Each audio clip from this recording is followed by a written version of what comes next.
वज़ीर-ए-आज़म इमरान खान का कहना है कि चेयरमैन पब्लिक अकाउंट्स कमेटी के लिए अपोजिशन शहबाज शरीफ के अलावा दूसरा नाम दे। पार्लिमानी कमेटियों की तश्कील पर अपोजिशन से मुज़ाकरात किए जाएं। परवेज खटक, शाह महमूद कुरैशी और आमिर डोगर को अपोजिशन से मुज़ाकरात की हिदायत।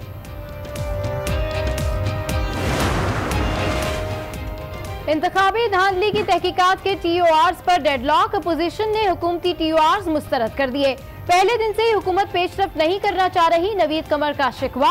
हुकूमत बहाने से राह फरार चाहती है, राना सनाउल्लाह भी बोल पड़े।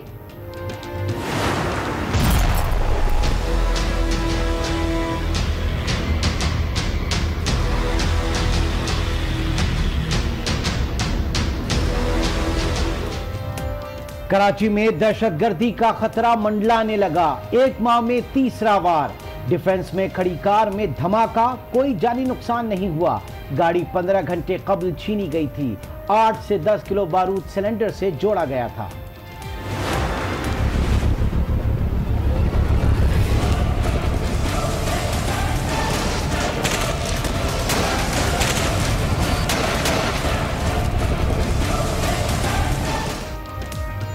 वज़ीर-ए-आज़म इमरान खान को अमरीकी सदर डोनाल्ड ट्रंप का खत, अफगान तालिबान से मुज़ाकरात के लिए ताउन मांग लिया। अमन के लिए हर मुमकिन ताउन करेंगे। इमरान खान की यकीन दहानी, सीनियर सहाफियों से गुफ्तगू, कहा भारत का नफरत फैलाने का मंसूबा नाकाम बना दिया। वज़ीर-ए-आज़म मसला कश्मीर के हल के लिए भी पुरअज़्म।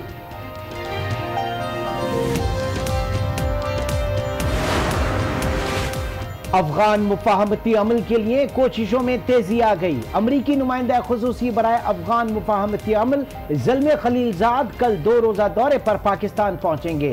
सफारती ज़राए के मुताबिक ज़ल्मे खलीलजाद अस्करी और सियासी हुक्काम से मुज़ाकरात करेंगे। ज़ल्मे खलीलजाद तालिबान से अमरीकी मुज़ाकरात पर पाकिस्तानी क़यादत को एतमाद मिलेंगे। लाहौर हाई कोर्ट ने हुकूमत को गवर्नर हाउस की दीवारें गिराने से रोक दिया। जस्टिस मामूनुर रशीद ने दरखास्त पर हुक्म इम्तना जारी किया।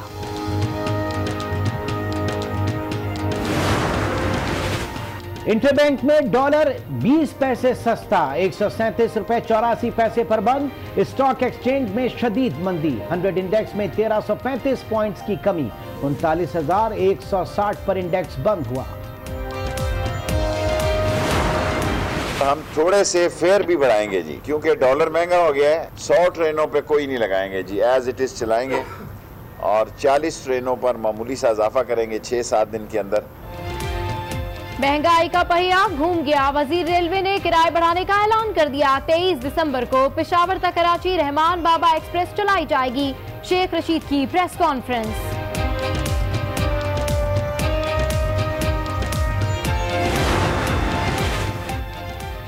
महकमा खुराक सिंध में 1 अरब 60 करोड़ की बदउनवानी। करप्शन बारदाना की मद में अप्रैल से जुलाई के दरमियान की गई।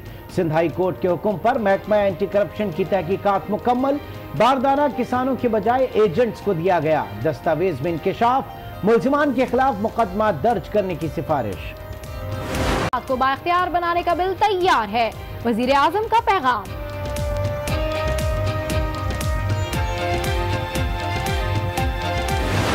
नुमाइंदे अजीम शहजाद से। अजीम शहजाद, बताइए ये क्या मामला है?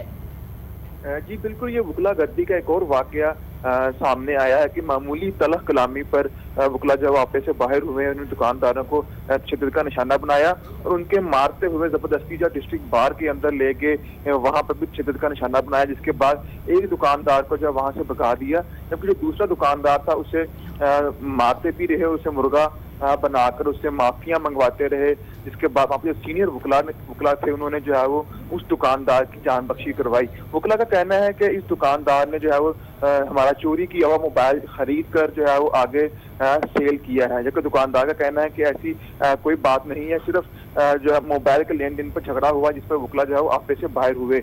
अभी दुकानदार जो है वो उसको भगा दिया गया है, अभी पुलिस जो है यहाँ पर नहीं पहुंची। जी अच्छा, इस वाकये में किसी किस्म का कोई मुकदमा दर्ज किया गया? जी बिल्कुल, अभी कोई भी मुकदमा जो है दर्ज नहीं हुआ। इस तमाम प्रोसीजर के दौरान पुलिस जो है वो कहीं भी नजर नहीं आई।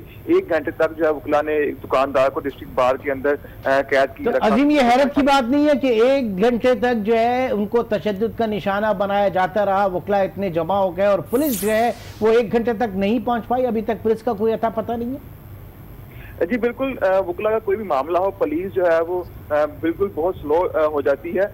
वकला का एहतजाज भी चल रहा है, तो एहतजाज की वजह से भी वकला जो है डिस्ट्रिक्ट बार के पुलिस जो है डिस्ट्रिक्ट बार के वकला के करीब नहीं जाती। यही वजह है कि इस वाक़े के बाद भी पुलिस जो है वो नहीं पहुंची।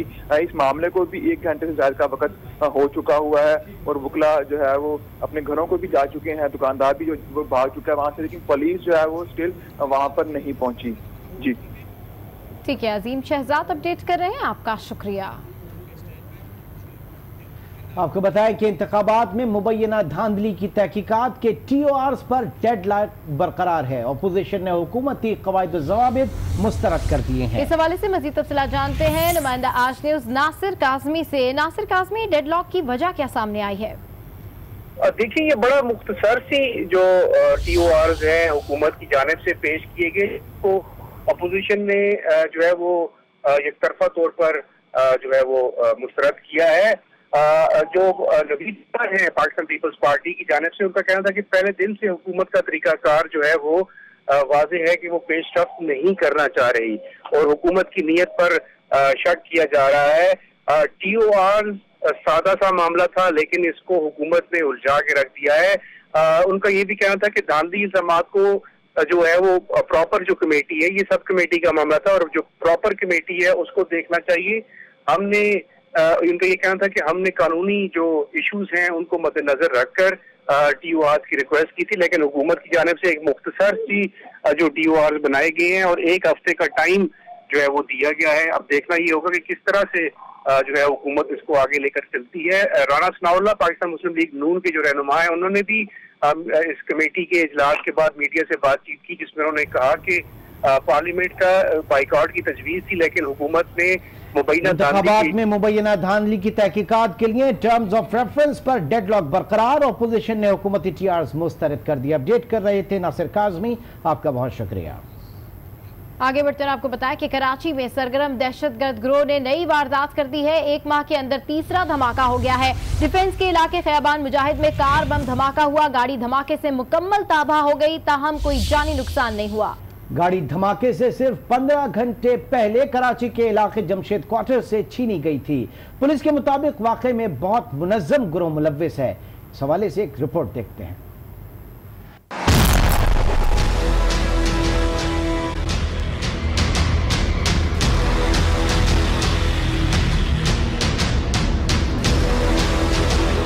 कराची पर दहशतगर्दी का नया खतरा मंडलाने लगा। 1 माह में तीसरे धमाके ने शहरियों को तशवीश में मुब्तला कर दिया। धमाकों के पीछे मुनज़्ज़म गिरोह का हाथ है।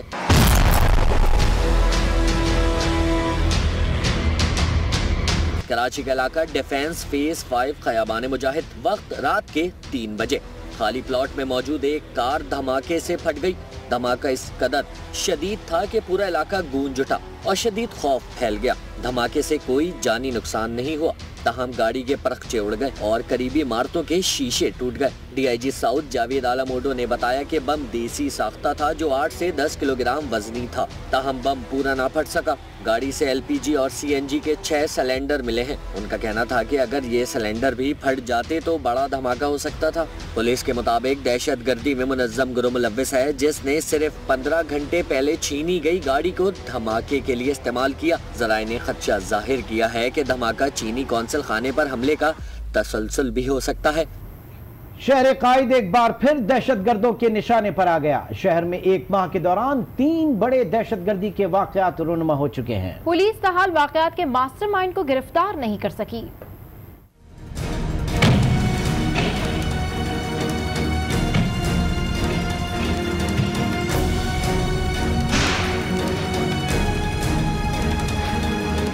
एक माह में दहशतगर्दी के 3 बड़े वाकयात खदशात सर उठाने लगे। 17 नवंबर को कायदाबाद धमाका 2 अफराद की जान ले गया, 10 से ज्यादा अफराद जख्मी हुए।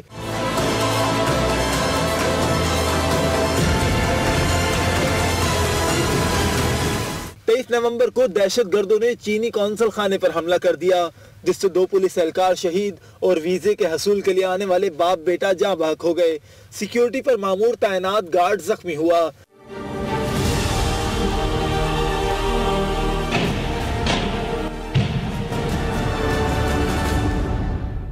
अब गुज़िश्ता रात डिफेंस ख़ियाबान मुजाहिद में धमाके ने एक बार फिर खौफो हिरास फैला दिया। एक माह के दौरान शहर में 3 बड़े वाक़यात तो रौनमा हुए, लेकिन अब तक किसी वाक़े का कोई मास्टरमाइंड नहीं पकड़ा जा सका। इसी हवाले से हमें ज्वाइन किया हमारे स्टूडियोज में ब्यूरो चीफ कराची रफत सईद ने। रफत सईद से जानेंगे कि ओवरऑल सूरत हाल क्या है। रफत साहब बताइए, कराची पुलिस कर क्या रही है, इन्वेस्टिगेशन कहाँ तक पहुंची? देखिए, इन्वेस्टिगेशन तो जारी है। इस सारे मामले की तीसरा वाक़या है ये, जो कराची में पे दर पे जो पेश आ रहे हैं वाक़यात, और इससे खासी तशवीश की लहर पैदा हो गई। और जो गुज़िश्ता रात वाला वाक़या है, आप ये कह सकते हैं कि कराची शहर एक बड़ी तबाही से बचा है, क्योंकि जिस तरह के सिलेंडर उसमें थे, अगर वो उनका धमाका होता, वो गाड़ी कहीं ले जाके अगर पार्क कर दी जाती, तो मेरे ख़्याल में बहुत बड़ी तबाही होती उसके फटने के नतीजे में। कराची पुलिस वही इजलास तो कर रही है, लेकिन इस सिलसिले में मैं ये ज़रूर कहूँगा कि अब कराची पुलिस को माजी वाला रवैया अपनाना होगा, इस चीज़ को देखना होगा। कराची में एक ग्रोह जो हमारे ज़राए बताते हैं कि वो सरगर्म है, जो इस किस्म की जो उनका ख़ास हदफ जो है वो गैर मुल्की हैं, और जो चाइनीज़ पर जो हमला हुआ था जो कौंसलेट पे, उसी सिलसिले की एक कड़ी बताई जाती है। यकीनन उसकी कड़ियाँ वहाँ तक ज़रूर जाएंगी। उसमें सहूलतकारों को जो कुछ गिरफ़्तार किया गया है उनसे भी क्लू मिले हैं, तो ये मामला उसी तरफ जाता हुआ दिखाई दे रहा है, उसी से लिंक होता हुआ दिखाई दे रहा है। गो के नहीं कर सके, उसे खाली प्लॉट पे गाड़ी को खड़ा किया गया और वो तबाही उस तरह से नहीं फैल सकी जिस तरह का मनसूबाबंदी की गई थी। रफत साहब, ये पिछले हफ्तों के दौरान जो 2 धमाके हुए थे, उनकी तहकीकात क्या क्या हुआ, वो कहाँ तक पहुंची? देखें, कराची के जो एडिशनल आईजी हैं अमीर शेख साहब बहुत अच्छा काम कर रहे हैं, लेकिन इसके साथ साथ उन्हें अब दहशतगर्दी पर भी फोकस करना चाहिए। वो लॉन्चिंग कर रहे हैं कि ख़वातीन पुलिस एहलकार ने अब चेकिंग शुरू कर दी है। मोटर बाइकर्स के लिए जो एक लेन बन गई है, वहाँ सारा पुलिस का फोकस शारा फैसल पर होता है। लगता है कि यही पुलिसिंग है।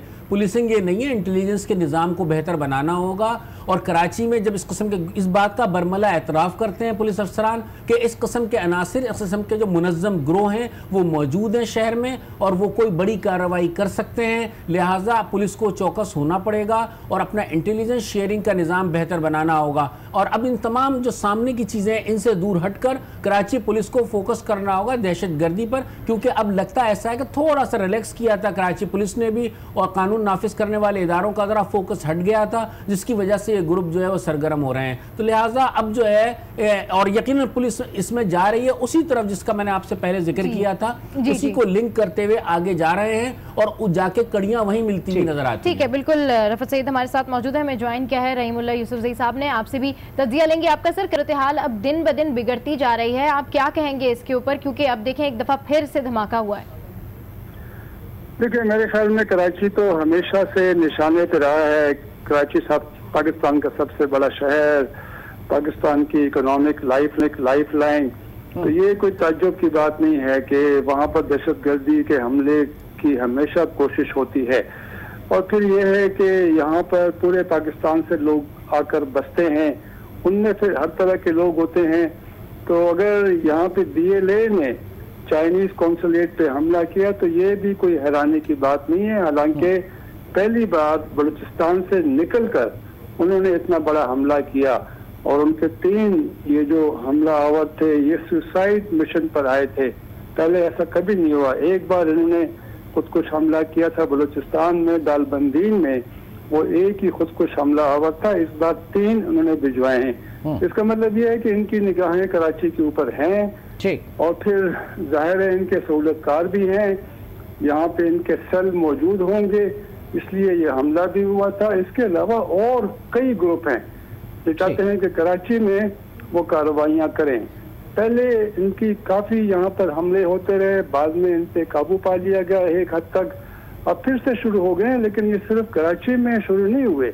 आपको पता है कि जिस दिन कराची में चाइनीज कौंसलेट के ऊपर हमला हुआ, उसी दिन यहाँ पर खैबर पख्तूनख्वा में औरंगज़ई जो पहले कबायली इलाका था, वहाँ पर एक बड़ा हमला हुआ और 35 लोग शहीद हुए।